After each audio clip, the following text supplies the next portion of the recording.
नमस्कार। सूचकांक चैप्टर के अंतर्गत आज का हमारा टॉपिक रहेगा मूल्यानुपातों की औसत विधि। मूल्यानुपातों की औसत विधि के अंतर्गत हम चालू वर्ष का सूचकांक ज्ञात करने के लिए सर्वप्रथम प्रत्येक वस्तु का मूल्यानुपात ज्ञात करते हैं। उसके पश्चात आधार वर्ष के मूल्यों को 100 मानकर प्रचलित वर्ष का मूल्यानुपात ज्ञात करते हैं। उसके पश्चात हम इस सूत्र की सहायता से सूचकांक की गणना करते हैं। तो सबसे पहले एक वर्ष या आधार के आधार पर हम जब मूल्यानुपात निकालते हैं तो मूल्यानुपात का सूत्र है चालू वर्ष का मूल्य बटे आधार वर्ष का मूल्य इंटू 100। और यदि माध्य अवधि के आधार पर हमें निकालना हो मूल्यानुपात तो चालू वर्ष का मूल्य बटे औसत मूल्य इंटू 100। इसको हम जब एक वर्ष आधार के अनुसार करेंगे तो इसका सूत्र हो जाएगा हमारा P1/P0 इंटू 100। और जब माध्य अवधि के आधार पर हम सूचकांक या मूल्यानुपात की गणना करते हैं तो होगा हमारा P1/Px बार इंटू 100।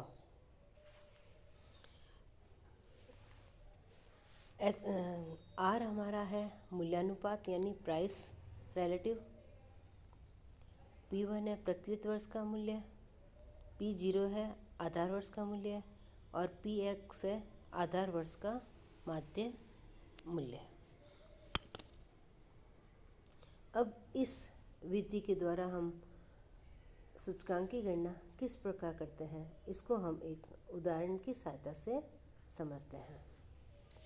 तो हमें क्वेश्चन में उदाहरण दे रखा है from the following data construct index number by using mean, median and geometric mean respectively as the method of average 20।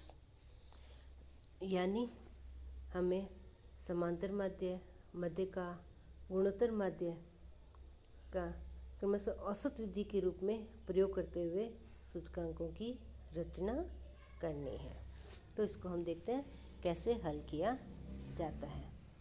तो हमारी कॉमोडिटी है A, B और C और तो हम आधार वर्ष मानते हैं 2017 को। तो 2017 वर्ष के मूल्यों को आधार वर्ष मानकर इनके मूल्यों के सामने हम 100 लिख देंगे।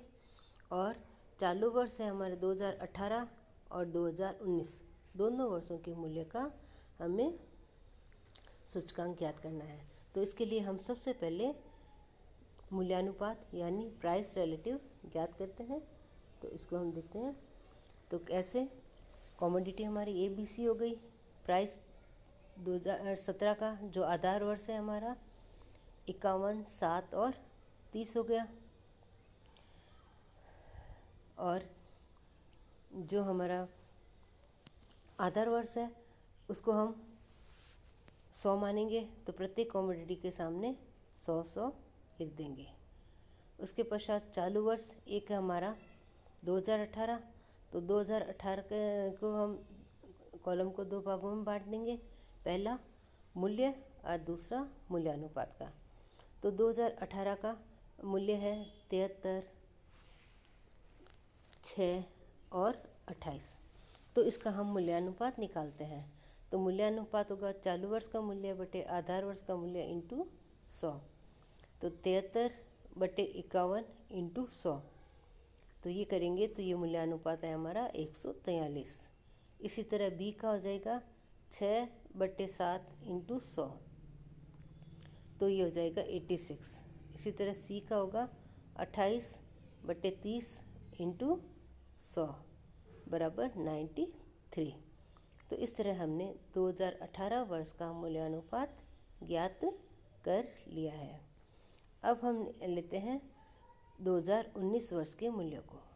तो 2019 वर्ष में कॉमोडिटी A का मूल्य है 76, B का है 7 और C का है 35।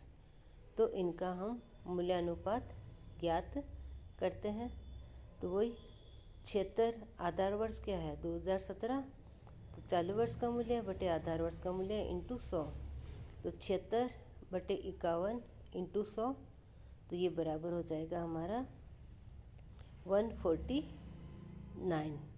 इसी तरह 7 बटे 7 इंटू 100, तो ये हो जाएगा 100, फिर 35 बटे 30 इंटू 100, तो ये हो जाएगा 117।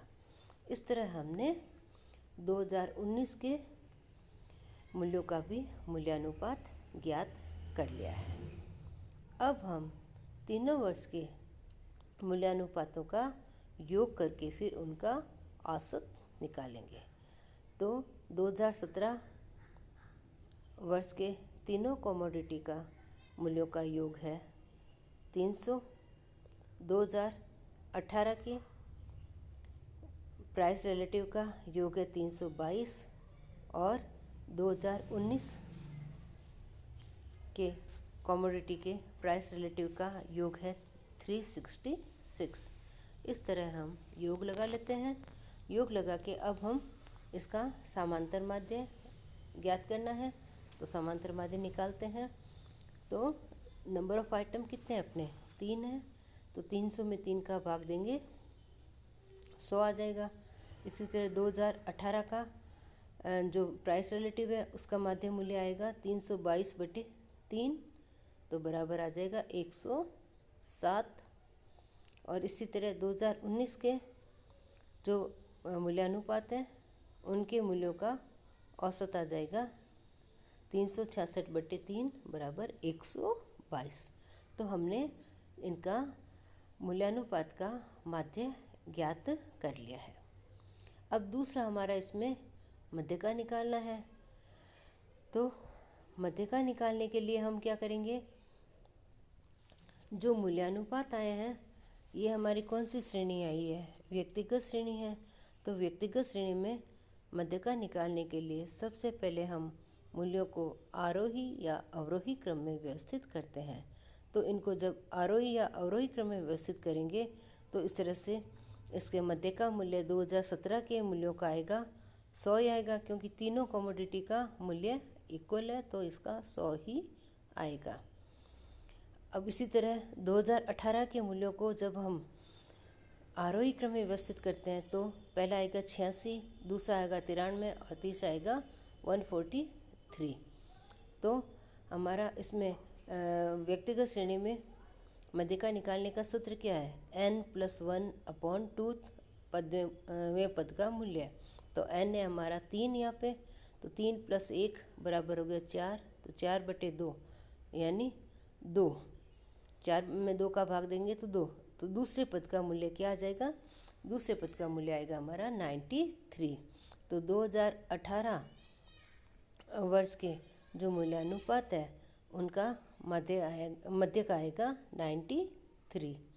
इसी तरह हम 2019 के जो मूल्यानुपात है उनका मध्य का निकालते हैं। तो इसको भी जब हम आरोही श्रेणी में व्यवस्थित करेंगे तो पहला आएगा 100, फिर 117 और फिर 149 ये आएगा।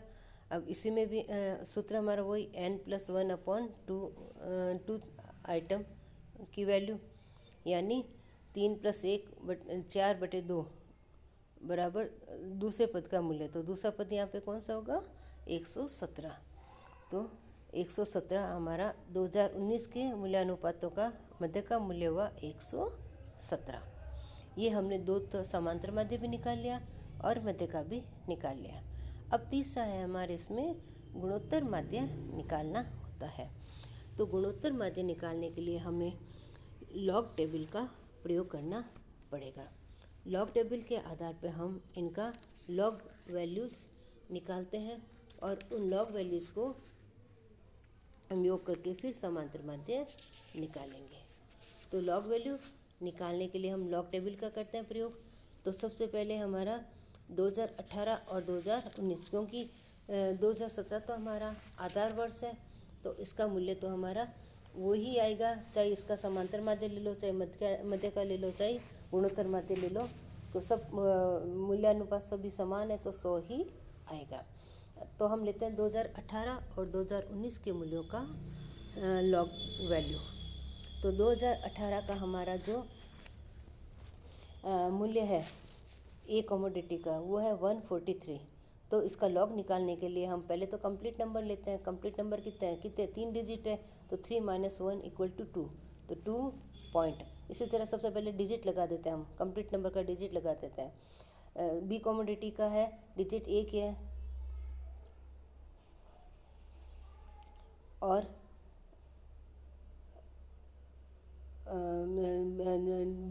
बी कमोडिटी का डिजिट है 2 है, 2 - 1 = 1 हो जाएगा। इसी तरह सी कमोडिटी का डिजिट भी 93 कितने हैं, 2 डिजिट है, तो 2 - 1 = 1। तो हम पहले कंप्लीट डिजिट लगा देते हैं। तो ए बी सी का 2 1 1 आ गया। अब इसका हम लॉग वैल्यू लेंगे। तो लॉग वैल्यू लेंगे तो पहले ए का हम प्राइस रिलेटिव कितना है 143, तो 14 का 3 पर देखेंगे। तो 14 का 3 पर हमारा ये आ रहा है 1553, तो ये आ जाएगा 1553। इसी तरह हम बी कमोडिटी का 86 है, तो 86 का हम लॉग वैल्यू देखेंगे 86 का 0 पर। तो 86 का 0 पर है 9343, तो ये वैल्यू लिख देंगे। इसी तरह सी कमोडिटी का हमारा जो प्राइस रिलेटिव है 93 है, तो 93 का लॉग वैल्यू है हमारा 93 का 0 पे 9685, तो ये हमारी लॉग वैल्यू आ गई। इसी तरह 2019 के मूल्यों की भी हम लॉग वैल्यू निकालते हैं। तो 2019 में कमोडिटी ए की प्राइस रिलेटिव है हमारा 149। तो पहले हम तीनों कमोडिटी के जो प्राइस रिलेटिव है उनके कंप्लीट नंबर्स हम लगा देते हैं। कंप्लीट नंबर्स होते हैं जितने डिजिट होते हैं उसमें से -1 करते हैं। तो ए कमोडिटी का 2019 का प्राइस रिलेटिव है 149, यानी 3 डिजिट हुए, तो 3 - 1 = 2। इसी तरह बी कमोडिटी के भी जो प्राइस रिलेटिव है 100, तो डिजिट हुए 3, तो 3 में से 1 गए, ये हो गया 2। इसी तरह सी कमोडिटी का भी प्राइस रिलेटिव कितना है 117, तो 117 3 डिजिट, 3 में से 1 गए 2। तो इस तरह हम पहले कंप्लीट नंबर लगा लेते हैं, फिर हम लॉग टेबल में इसकी वैल्यू देखेंगे। तो लॉग टेबल में हम वैल्यू देखते हैं। तो अब हम 2019 के जो ए कमोडिटी कितना है 149, तो इसका हम 14 का 9 पर देखेंगे। तो 14 का 9 पर देखेंगे तो ये आएगा 1732, तो इसके डेसिमल क्या आ गया था 2.1732 आ गया। अब इसी तरह दूसरा हमारा वैल्यू कितनी है 2019 की 100 है, तो इसका कंप्लीट 0 ही आएगा, क्योंकि हमने कंप्लीट नंबर लगा दिए 2। अब इसका 10 का 0 पर देखेंगे तो 0 0 0 ही आएगा। नेक्स्ट आएगा 117, तो 117 का हम 11 का 7 पर देखेंगे। तो 11 का 7 पर देखेंगे तो 0682 ये वैल्यू आ रही है। तो इस तरह हम ये इसका लॉग वैल्यूज़ निकाल लेते हैं। अब इनका माध्य हमें लेना है। तो लॉग वैल्यूज़ 2018 के जितने भी लॉग वैल्यू है उनका हम योग कर लेंगे।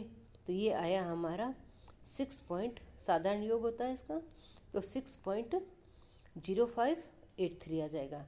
इसी तरह 2019 की जो प्राइस रिलेटिव का जो लॉग वैल्यू है वो उसका योग आ जाएगा 6.2414। इस तरह हमने इनकी लॉग वैल्यूज़ निकाल ली। अब लॉग वैल्यूज़ निकालने के लिए पश्चात हम इनका एवरेज वैल्यू लेते हैं। तो इसमें 6.0583 डिवाइडेड बाई 3 आ जाएगा।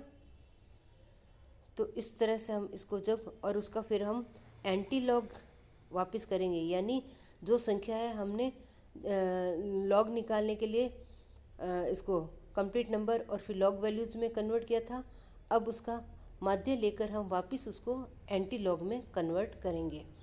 तो anti log of 6.0583 divided by 3 करेंगे, तो इसमें जो वैल्यू आएगी उसकी जो हम एंटी लॉग लेंगे तो वो आएगा हमारा 104.8। 6।